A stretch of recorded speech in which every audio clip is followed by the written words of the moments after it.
Hello ဒီနေ့ကိုဖြိုအမားတယောက်ကိုသပင်ပေါ့နော်ငယ်တဲ့ရုပ်ဘက်ကိုသွားအောင်လို့ညှပ်ပေးမှာဖြစ်ပါတယ်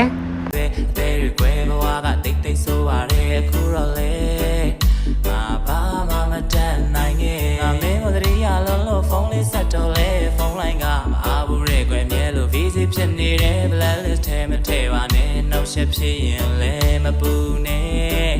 ငါဝေးကချစ်တော်မယ်တစ်ခါတည်းအချစ်ဟာခက်လေခြင်းစမပြတ်မင်းကိုလွမ်းနေရင်အသေးကကွယ်အရင်ငါနဲ့တွေ့ပေးဆက်ရင်ချစ်ချင်းဒါမုံကြီးရဲ့ဖြစ်ချင်းငါနဲ့ကိုမေ့ပြရအောင်လဲအိတ်ဆေးတွေတောက်ပြီးအိမ်နေလေအချစ်ကစေထပ်ပြင်းခံစားရခက်လေခြင်းချစ်ချင်းဒါမုံကြီးရဲ့ဖြစ်ချင်းခါလေးရဲ့ပါတဲ့နေမှာနဝင်းရခြင်း